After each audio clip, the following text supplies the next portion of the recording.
Hey everyone, welcome to today's video. So today I intended to schedule a tutorial video on mods and blueprints, but at this point in the community, if anybody has any questions, they can search through a lot of the YouTube library or even comment on the videos that many of the content creators make, and people in the community will help you answer the questions. So I feel like in the time being, one of the most, I would say, constructive things that I can do as a content creator is actually speak directly to some of the issues within the game. Now, I understand that it's easy to go negative in some of these issues, and that's why I largely stay away from them. But in all, it's very, in a sense, wise to put these issues out there. Like the raid matchmaking was something that we spoke about a lot in the community, and the developers eventually figured out that a huge portion of their community was not playing content that they spent time developing, and then they put the matchmaking. Another aspect of that, though, will be the loot drops, but that will be a topic for another day.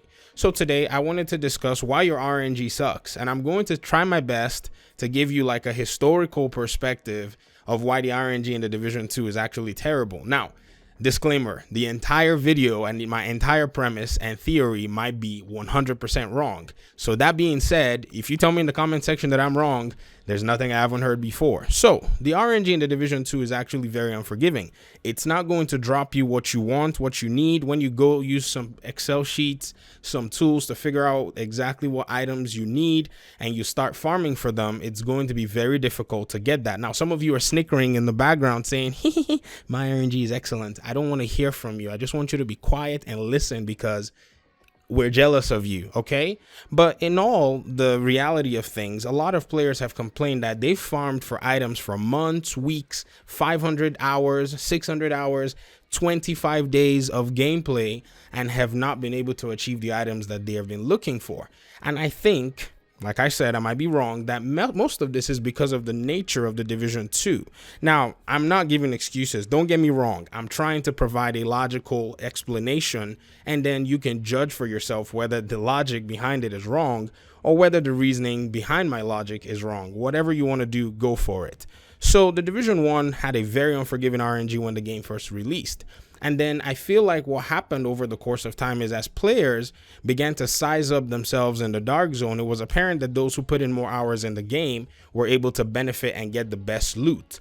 And this, in a sense, made a big, huge disparaging situation where people who didn't have as much time to grind were not able to get the very best loot, while people who had the time were able to get the very best loot. And in all reality, that is the way I feel that it should be. If you put in the time, you ought to be able to reap the rewards. The only thing these days is, if you look at the current trend, video games are getting more and more casualized, and I think they're getting more and more casualized for a very, very important reason. One, the average gamer, according to statistics, is about 35 years old. There are very few 35-year-olds that do not have heavy commitments in life, family, and work. And so the developers these days are casualizing the games and, in a sense, taking it further by actually monetizing the casual aspect of the games in order to maybe try to suit the convenience of your average gamer.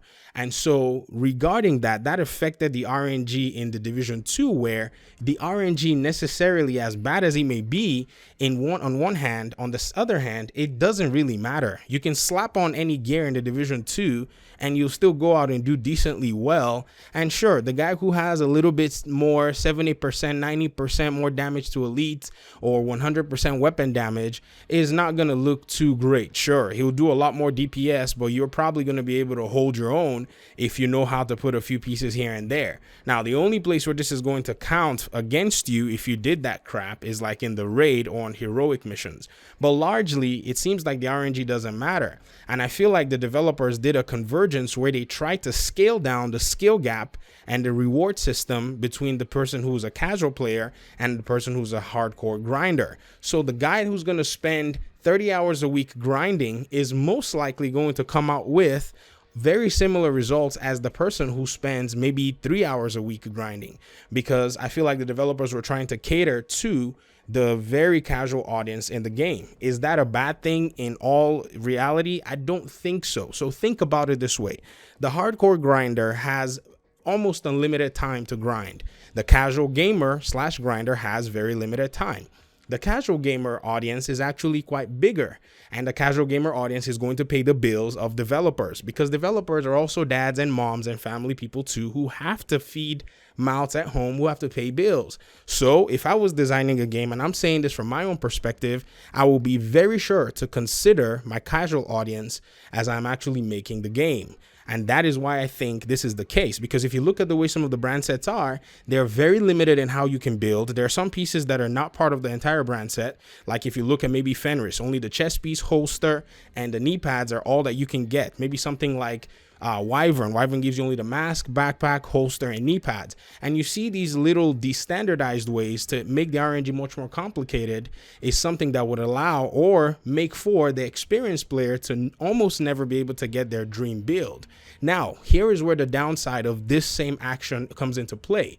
This is where you've made the RNG, according to the developers, they've made the RNG so complex and complicated and unrewarding, it has now started to affect the player base 3 months into the game.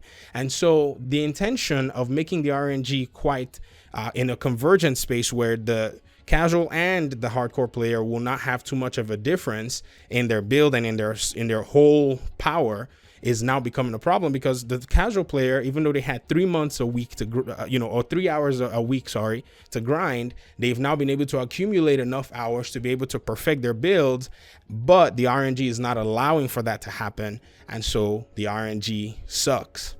That's my first explanation, and I think that's the case. Now, it may be wrong, and in all reality, I don't think it's necessarily too far from the truth, because it seemed like the developers reset everything that they did in the Division 1, where they actually worked the game over the course of the game's life cycle to having a better RNG, to bringing the Division 2 out with a very complex, very complicated, a huge tangled web of unrewarding RNG.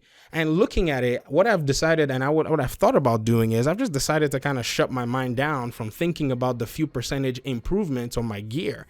And when I discovered this was actually in the beta, in the public beta of the game. I remember the private beta, when we got in, we tried to play those invaded missions, and it was very hard to take out the NPCs because you were given just a specific, amount of gear. You weren't given anything special. It was what just came with your character as you created it for the end game. And then I remember in the public beta, once you created that character, everything had somehow been modified. The build for the public beta seemed like you could just slap on the gear that the developers gave you and the weapons that they gave you, and you did well in those invaded missions. Even when you played it on a harder difficulty, it didn't seem like it was anything. It didn't seem like anything really mattered.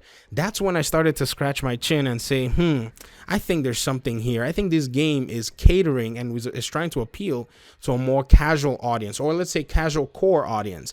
And if you notice, if those of you that have been watching my videos for the past 3 months, I said something in the Division video where I said that many of us want to experience the Division 2 together. I made this statement that the developers have successfully created a hardcore PvE game. And I meant that in the sense that something is appealing to the PvE side of this game, and I was starting to see and weigh it then, but I didn't want to make too much noise because I knew the PvP community was going to jump on me. I did not push for them to make a game in that means. They decided to make the game that way based on their data, based on the goals that they wanted to achieve.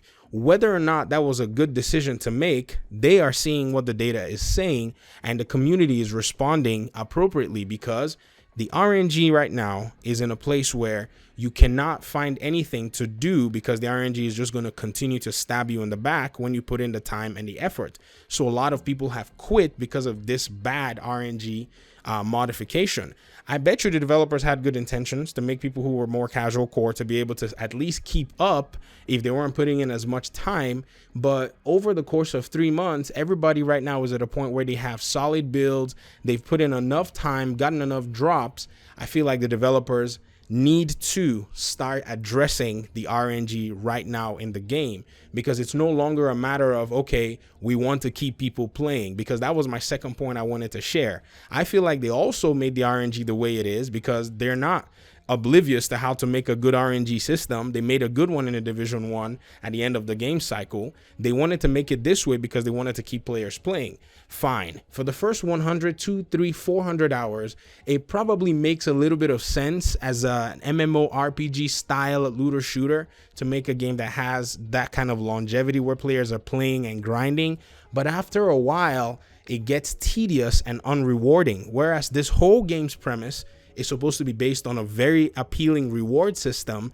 Now people who are expecting a reward have now been shafted and they no longer want to play. So this is the time to tweak that RNG, tweak the drop rates, tweak the drop numbers, and allow for a flourishing of build diversity. How the developers are going to go about that, they know exactly what to do. They know exactly how to tweak the drops. Because if I can give you one example, say you pick up a Sokolov Concern mask and you pick up some masks, maybe Richard Kaiser. If you notice, Sokolov Concern masks usually roll very lower damage to elites. In the case of the Richard Kaiser, I've noticed that they roll really high damage to elites. What you can do is start making both masks roll higher numbers and make that appealing for everybody. Another thing that they can do is also tweak the recalibration system. Make it to the point where you can recalibrate more than one stat on your item, maybe one stat and one talent or something of that nature. And I think they will not have to tweak the numbers of the drops. Instead, it will give people more of a motivation to farm. So this is just my opinion. This is just what I think might be in the background, and I wanted to share it with you guys in the best possible way that I can. I don't have a script for this. I'm just saying this because I've been looking and I'm thinking, what other explanation could there be? And if you guys have any other possible explanations out there, please leave them in the comment section, because I've been reading the comments and I've also by myself noticed, having done multiple builds, how very difficult it is to put a build together because you're not getting the drops that you want. But being an old school division mentality person, I never really paid attention until I started to notice that there's a trend of comments and people are starting to react or respond exactly how they feel regarding this bad RNG that's currently in the game right now. All right, I'm going to shut up and get out. I want you guys to please go ahead and leave comments regarding this. Let's have a conversation about this whole situation.